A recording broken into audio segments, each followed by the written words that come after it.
Kalau belum subscribe juga segera ya, supaya kita bisa terus mengikuti channel ini dan sehingga channel ini bisa jadi berkat dalam hidupmu. Berapapun usia kami, di musim apapun hidup kami, hidup mati, Kau di lubuk hati kami. Tuhan Yesus yang kekal itu, yang datang di palungan 2000 tahun lalu, namun mati dan bangkit, sekarang telah naik ke sorga. Izinkan kami melihat dengan iman kekekalan yang menanti kami, agar kami tidak sia-siakan hidup kami. Tua muda, besar kecil, jamahlah di saat teduh bersama Tuhan. Anak kecil pun bernubuat dan dinubuatkan. Orang muda, teruna, mendapat penglihatan, memperoleh visi hidup dari Tuhan, dan orang-orang tua memperoleh mimpi. Hamba berdoa ya Tuhan, di bulan Natal, penuh berkat rahmat dan malaikat, visitasi ilahi-Mu, di welcome in every home. Datanglah ke dalam setiap hati, jadilah Tuhan dan Juru Selamat kami, Raja kami selama-lamanya, Raja kehidupan ini.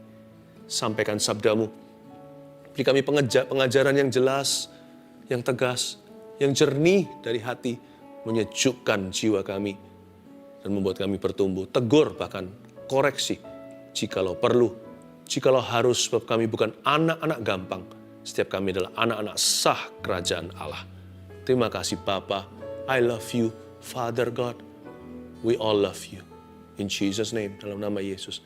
Amin. Puji Tuhan.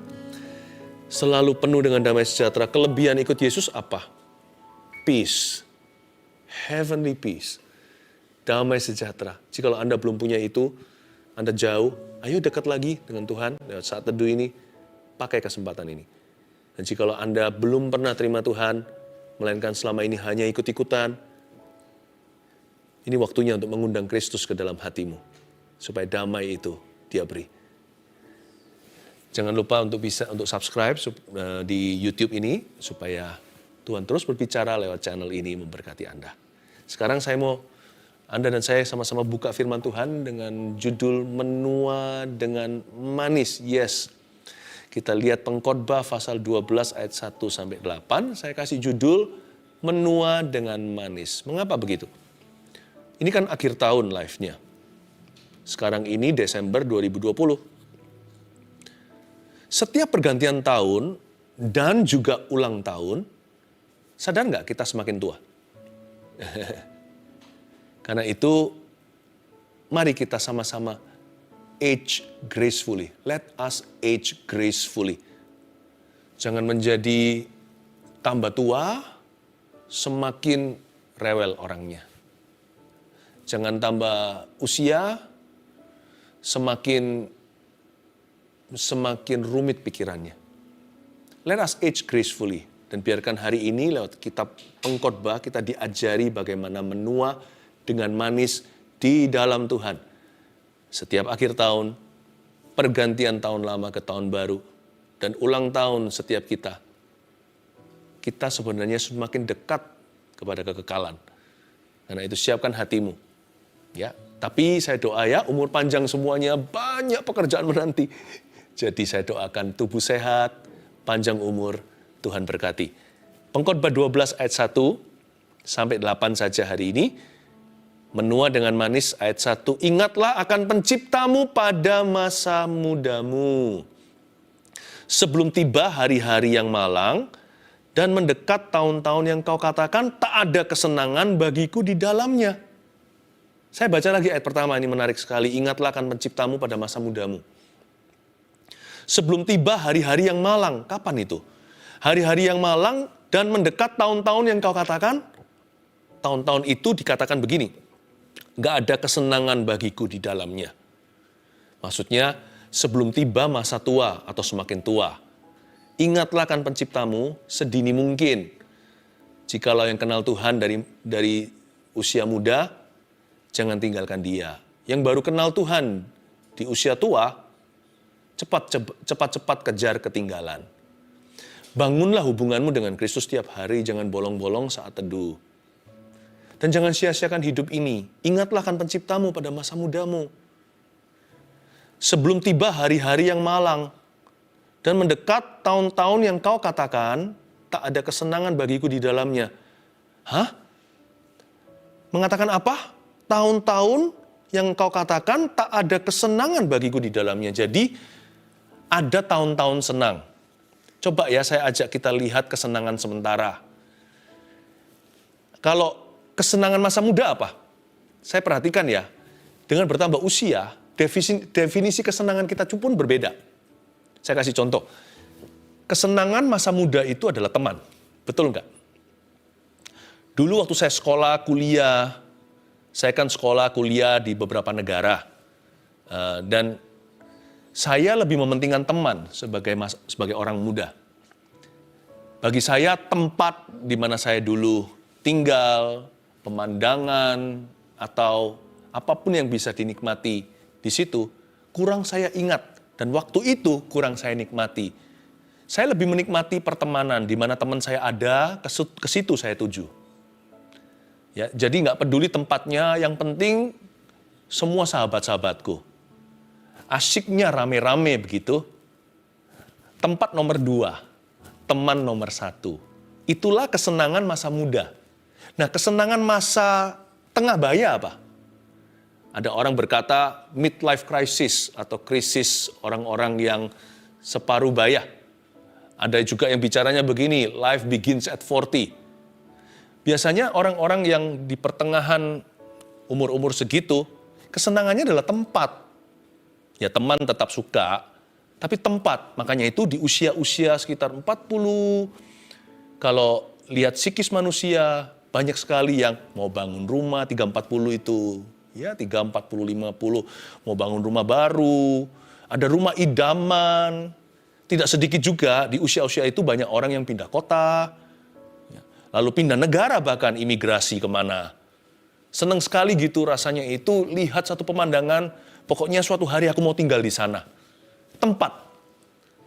Jadi punya yang namanya dream house, dream place, dream career, ya karier impian itu apa? Punya toko idaman. Aku pengen punya pekerjaan yang sudah jadi mimpiku. Itu di usia-usia sekitar separuh baya itu. Itu kesenangan di usia-usia demikian. Tapi anehnya, berubah lagi nanti ketika kita beranjak ke usia manula. Kesenangan masa tua itu ketenangan.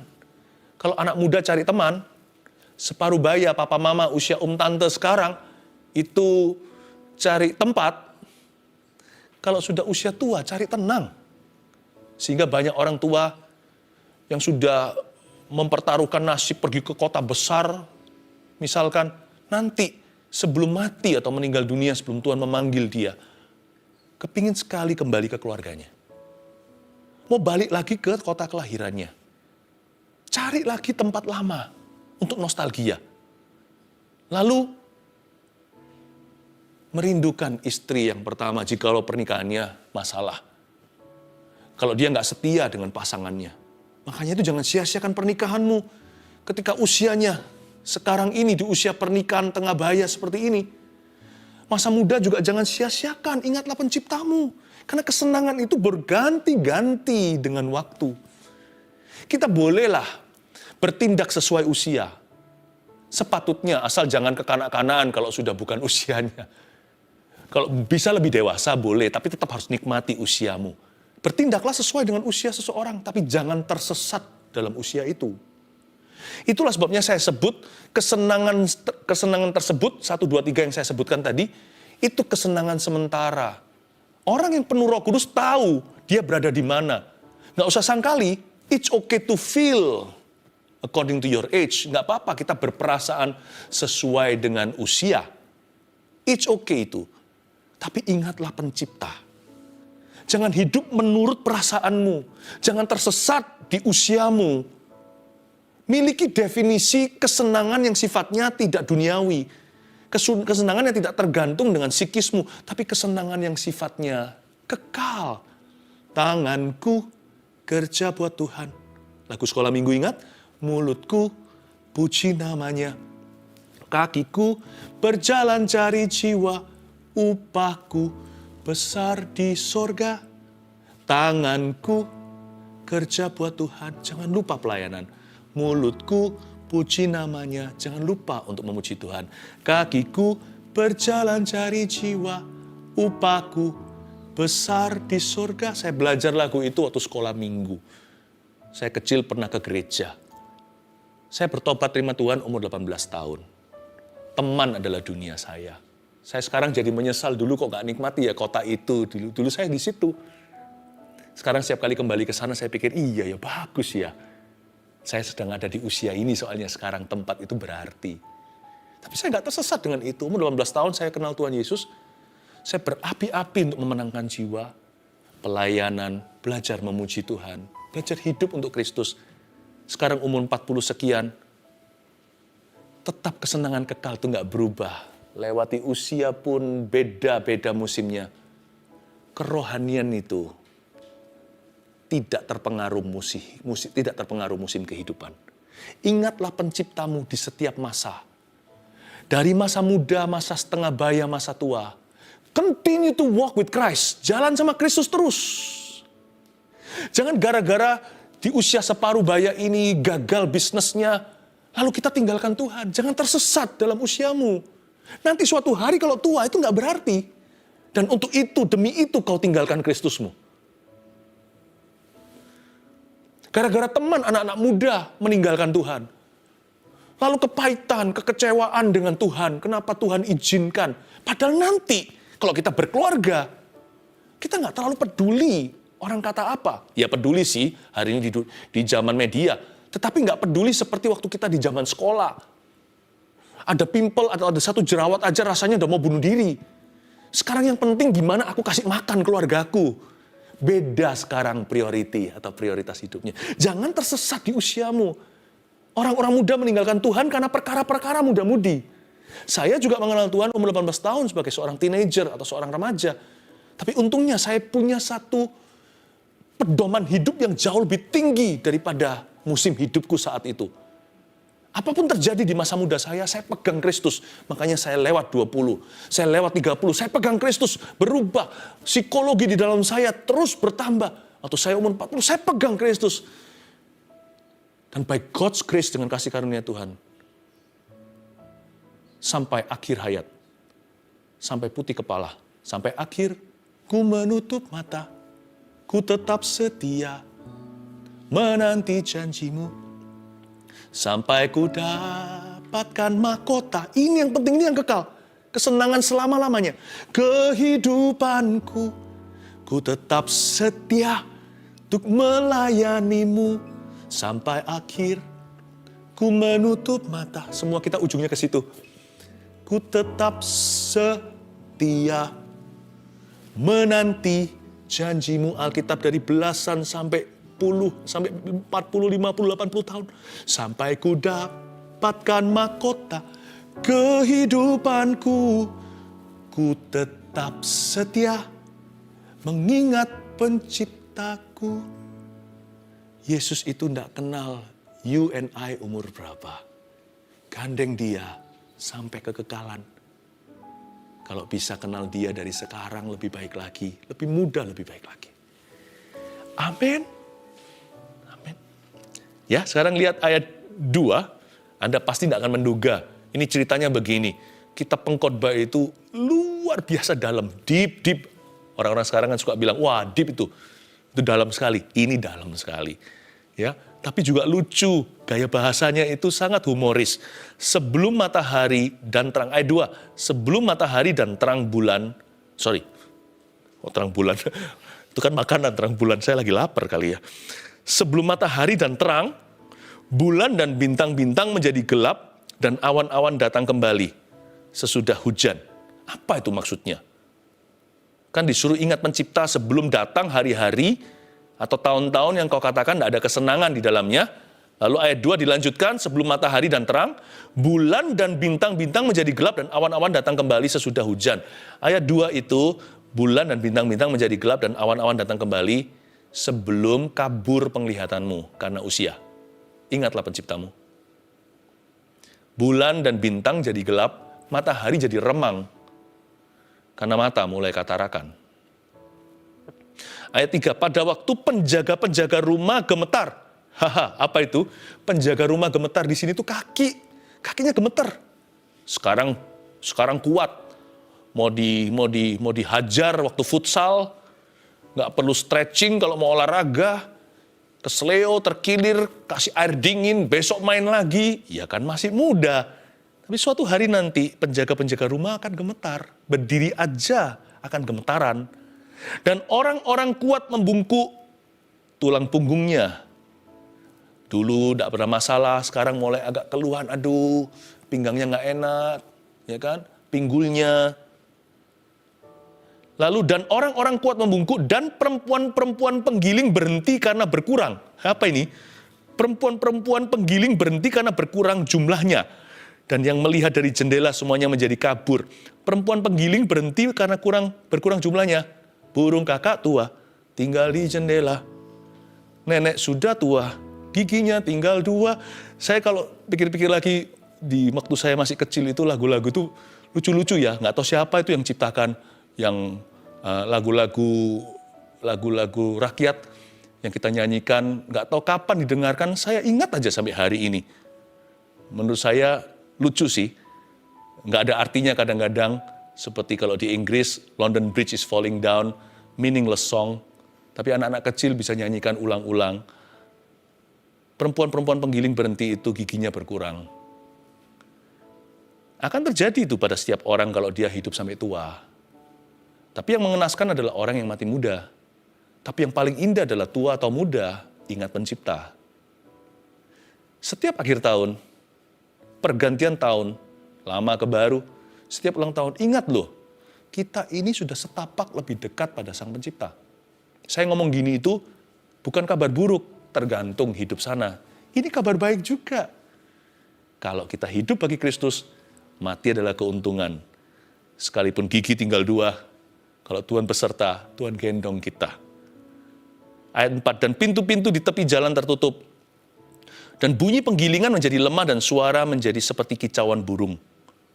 Bunyi penggilingan jadi lemah. Padahal coba lihat kalau tetangga lagi bangun gitu kan annoying sekali kan. Buk, buk, buk. Apalagi kalau big building, apalagi kalau itu paku bumi. Mau tidur siang nggak bisa. Makanya jangan sampai malam bisa terganggu. Tapi kalau bunyi penggilingan aja jadi lemah. Suara orang jadi seperti kicauan burung. Ini bicara tentang telinga kita, turun pendengarannya. Dan semua penyanyi perempuan tunduk. Ayat 5. Juga orang menjadi takut tinggi. Dan ketakutan ada di jalan. Pohon badam berbunga, belalang menyeret dirinya dengan susah payah. Dan nafsu makan tak dapat dibangkitkan lagi karena manusia pergi ke rumahnya yang kekal. Dan peratap-peratap berkeliaran di jalan. Ayat 5 ini juga bahasa kiasan yang lucu. Orang jadi takut tinggi bukan berarti dia naik menara Eiffel atau Tugu Monas. Sekarang anak muda tidak masalah, tapi kalau nanti tambah tua, berdiri aja bisa ketakutan karena kerasa tinggi sekali. Ketakutan ada di jalan itu bukan karena ada perampok, tapi jalan kaki aja takut jatuh. Hargai kaki itu. Jangan dipakai sembarangan tubuh Anda. Jangan digunakan untuk hal-hal yang sia-sia. Nafsu makan tidak dapat dibangkitkan lagi. No longer foodie. Ujung hidup manusia itu suatu hari nggak bisa nikmati makanan. Karena itu Tuhan berkata apa? Manusia hidup bukan hanya dari roti kalau kita orang Indonesia, dari nasi. Tapi dari setiap kata yang keluar dari mulut Allah. Atau dari perkataan firman Tuhan. Sayang sekali, satu-satunya kita bisa nikmati forever itu hanyalah the word of God atau firman Tuhan. Waktu nafsu makan tidak dapat dibangkitkan, berbahagialah orang yang sudah bangkit, berbahagialah orang yang sudah memelihara dan memupuk selera pada firman Tuhan. Karena firman itu akan selalu jadi makanan sampai masa tuamu.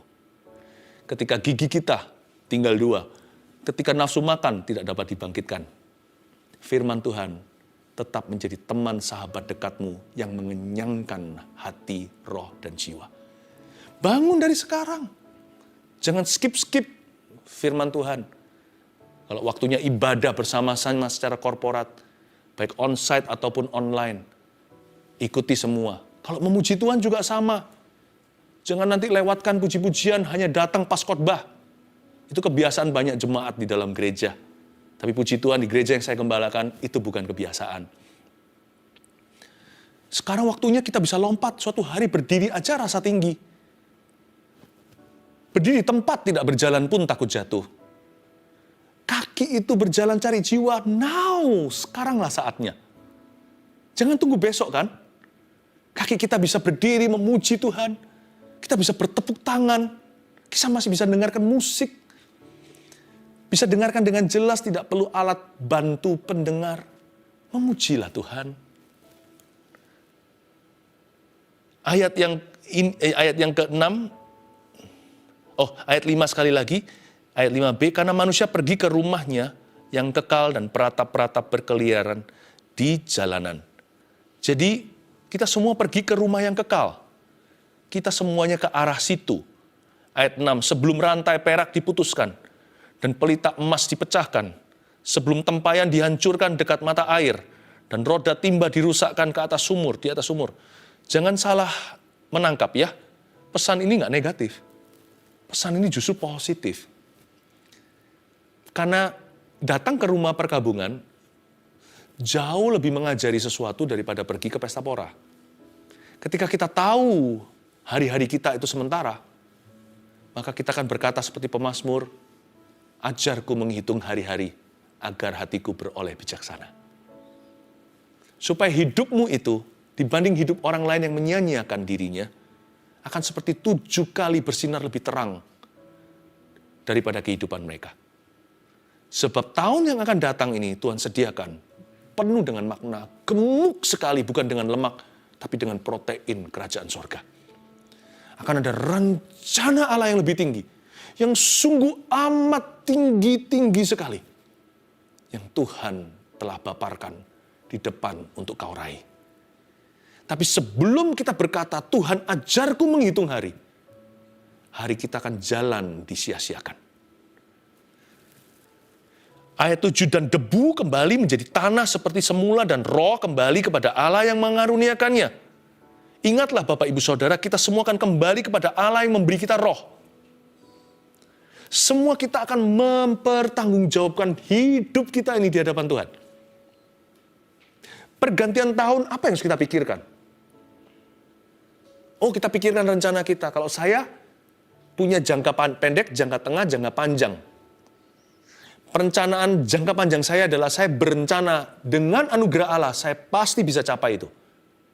Kalau saya ketemu Tuhan suatu hari di akhirat, when He asks me, waktu Tuhan when He questions me, waktu Dia bertanya kepada saya bisa menjawab semua. Bukan pengetahuan, tetapi tentang kehidupan. Kalau Tuhan tanya sama saya, Philip, apakah dirimu sudah menggunakan waktu? Saya bisa berkata pada Tuhan, dengan anugerah-Mu saya sudah memakai waktu saya sebaik yang saya tahu. Saya mau bisa mempertanggungjawabkan, I want to be able to answer Him. Itulah sebabnya setiap orang itu, ini status kita satu. We are answerable to the Almighty. Kita semua harus menjawab kepada Yang Maha Kuasa. Itu rencana panjang saya. Rencana tengah adalah visi hidup saya seumur hidup. Rencana pendek, setahunan ada, sebulanan ada, semingguan juga ada. Saya tidak mau sia-siakan hari berlalu begitu saja. Sebab kenapa? Karena siapapun kita, apapun posisi kita, debu kembali menjadi debu, tanah kembali menjadi tanah.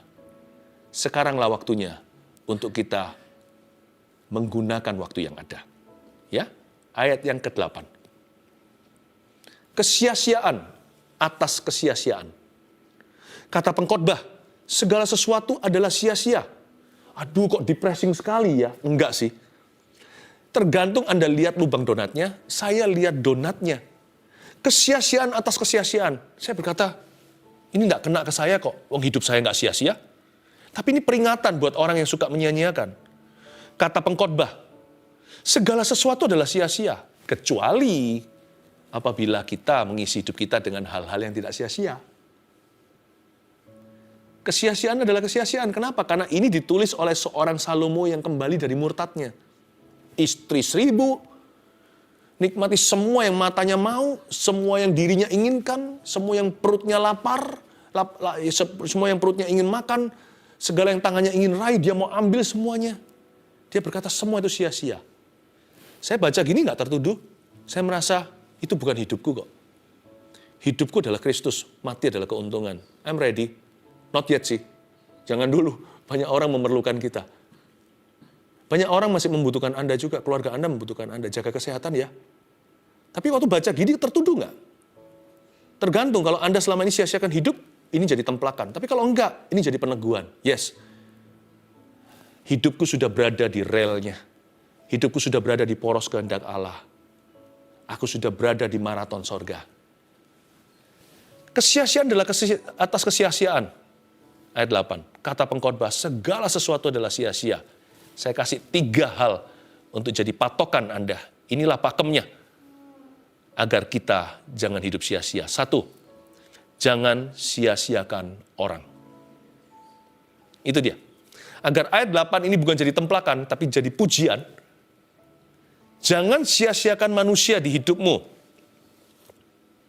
Ayo kita buat komitmen, apapun visi Anda tahun depan, apapun perencanaan. 3 hal ini adalah nafas hidupmu kalau mau hidup kekal. Jangan sia-siakan orang. Artinya jangan sia-siakan hubungan. Melainkan belajarlah untuk mengasihi orang-orang yang Tuhan tempatkan di hidupmu. Besar, kecil, tua, muda. Siapapun mereka. Mungkin tidak ada hubungan darah dan daging dengan Anda. Tapi kalau ada hubungan darah dan daging dengan Kristus, kalau sama-sama kita perjamuan kudus, makan komuni itu, makan hosti rotinya, minum anggur lambang darah Kristus, saudara seiman juga tanggung jawabmu. Jiwa-jiwa di luar sana bisa jadi sandungan kita. Tapi kita juga bisa menjadi batu loncatan mereka untuk kenal Tuhan. Jangan sia-siakan hubungan. Baik orang yang Anda kenal, yang langsung ada di rumahmu, yang tidur seranjang denganmu, atau suami dan istrinya, suami atau istrinya maksudnya. Ataupun stranger, orang yang tidak Anda kenal. Jangan sia-siakan manusia, karena manusia itu berharga di hadapan Allah, tak terkecuali dirimu sendiri. Jangan sia-siakan hidupmu juga. Ada satu orang yang hidupnya jangan disia-siakan adalah dirimu. Kasihilah setiap orang yang Tuhan tempatkan. Belajar bertanggung jawab atas hidup orang lain tahun depan. Bahkan ya, belajarlah untuk bertanggung jawab atas perasaan mereka. Saya anggap itu sebagai PR pribadi. Keluarga atau family contohnya. Saya anggap perasaan mereka itu penting sekali. Bukan yang penting saya sebagai ayah pokoknya saya kasih makan anak-anak saya sekolahkan. Yang penting bagi istri saya adalah pokoknya yang penting saya setia sama dia. Enggak. Saya pastikan bahwa saya ingin sekali kesaksian bahwa pasangan saya bahagia menikah dengan saya. Perasaan mereka itu prioritas di hidupku, anak-anak saya. Setiap hutang I love you, I'm sorry. Saya pasti akan utarakan hari itu, nggak tunggu besok hari. Meskipun saya sehat, hidup masih lama kalau Tuhan kehendaki. Tapi setiap hari adalah ujian bagaimana saya memperlakukan orang. Termasuk mungkin kalau saya secara nggak sengaja salahi orang dengan kata-kata saya. Kalau memang saya salah, nggak usah bela diri. Saya pasti akan telan gengsi saya. Saya coreng ego saya. Saya beranikan diri untuk inisiatif minta maaf. Meskipun saya adalah atasannya. Jangan sia-siakan orang di hidupmu. Setiap orang itu berarti berharga. People are God's university for you. Yang kedua, jangan sia-siakan waktu. Waktu itu harus digunakan. Pernah nggak punya voucher kadaluarsa bulan Desember ini? Pasti cepat-cepat di-shoppingkan kan? Atau kita punya satu cashback atau apa ya? Atau ini ada free dessert, atau bisa makanan penutupnya free yang lalu kita makan di restoran mahal. Lain kali, demi supaya dapat itu for free, kita bahkan belanin untuk makan di situ lagi. Kenapa? Karena kadaluarsa bulan ini. Waktu itu juga ada kadaluarsanya. Kapan? Sekarang. Anda tahu nggak ini lewat TikTok kadaluarsa lewat. Tapi saya bersyukur dipakai dengan sangat jitu untuk saat teduh. Ini nilainya kekal soalnya. Daripada saya sia-siakan. Gunakan waktu ya. Kalau Anda nggak gunakan waktu selalu lari daripadamu. Minimal dia berjalan di hadapanmu dan menghilang. Anda hanya lihat belakangnya. Sekedar memori saja. Gunakan. Kalau liburan juga harus profesional. Kalau memang kerja, jangan liburan. Kalau liburan, ya liburan. Bukan untuk kerja. Fokus ke keluarga. Bahkan ya, saya mau ingatkan untuk hindari aktivitas yang sifatnya egois. Yang membuat Anda hanyalah fokus pada diri sendiri. Kalau memang ada yang suka games atau gimana, jaga diri jangan kecanduan. Dari segitu banyak games di dunia ini, ya udahlah. Kalau memang harus kompromi, sisakan satu saja. Kalau perlu yang agak jadul, supaya nggak terlalu up to date. Dengan yang gituan, lebih baik up to date dengan Tuhan, up to date dengan kegerakan rohani, Roh Kudus yang terjadi di mana-mana, up to date dengan perasaan keluarga Anda. Tapi hindari aktivitas yang tidak membuahkan apa-apa, yang fokusnya ke diri sendiri atau solo. Minimal kalau lakukan sesuatu yang berduet dengan orang, trio, kuartet gitu dengan semua yang lainnya. Karena waktu itu singkat, pakailah untuk interaksi. Bukan untuk bengong sendiri. Ya, yang terakhir, jangan sia-siakan talenta. Ini dia. Kelolalah. Ada banyak talenta padamu. Percaya nggak, setiap orang yang merasa nggak punya talenta itu nggak mungkin tuh dibohongin iblis. Di dalam diri Anda itu ada lebih dari 1-2 talenta. Itu banyak. Bisa ini, bisa itu. Hanya nggak dikelola. Kurang percaya diri. Andai kata kita bersyukur dan mensyukuri aja. Itu jadi sesuatu loh. Nggak semua itu harus jadi uang sih. Nggak semua harus jadi karir atau jadi bisnis. Ada hal-hal yang merupakan hobi yang harus disalurkan. Atau lebih baik lagi, nggak semuanya itu kan jadi suatu yang menghasilkan. Tapi ada hal-hal tertentu yang Anda bisa persembahkan untuk umat manusia. Namanya pelayanan. Talenta itu nggak harus ujungnya itu keuntungan. Tentunya ada talenta yang kita pakai, dibutuhkan talenta untuk bekerja. Tapi ada hal tertentu yang Tuhan simpan untuk melayani Dia dan umatnya. Jangan sia-siakan ketiga hal ini ya. Menualah dengan manis. Mari kita menua bersama-sama gracefully. Jangan sia-siakan orang, jangan sia-siakan waktu, jangan sia-siakan talenta. Amin. Hidup ini adalah kesempatan. Hidup ini untuk melayani Tuhan. Jangan sia-siakan waktu yang Tuhan beri. Hidup ini harus jadi berkat. Oh Tuhan, pakailah hidupku selagi aku masih kuat. Bila saatnya nanti ku tak berdaya lagi, hidup ini sudah jadi berkat. Sekali lagi, hidup ini adalah kesempatan. Hidup ini untuk melayani Tuhan. Jangan sia-siakan waktu yang Tuhan beri. Hidup ini harus jadi berkat. Dengarkan pesan Tuhan dan nyanyikan. Oh Tuhan, angkat tangan kita. Pakailah hidupku. Mari kita minta ini dari Tuhan. Selagi, oh sukacitanya, aku masih kuat.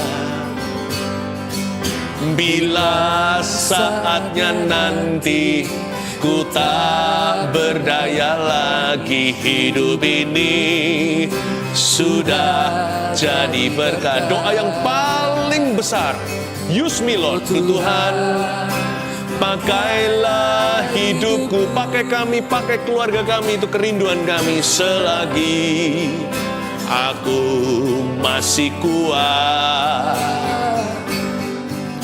bila saatnya nanti ku tak berdaya lagi, hidup ini sudah jadi berkat. Mari kita angkat tangan kita seperti ini, seperti mempersembahkan sesuatu. Oh Tuhan, pakailah hidupku, ku persembahkan hidupku tahun yang akan datang.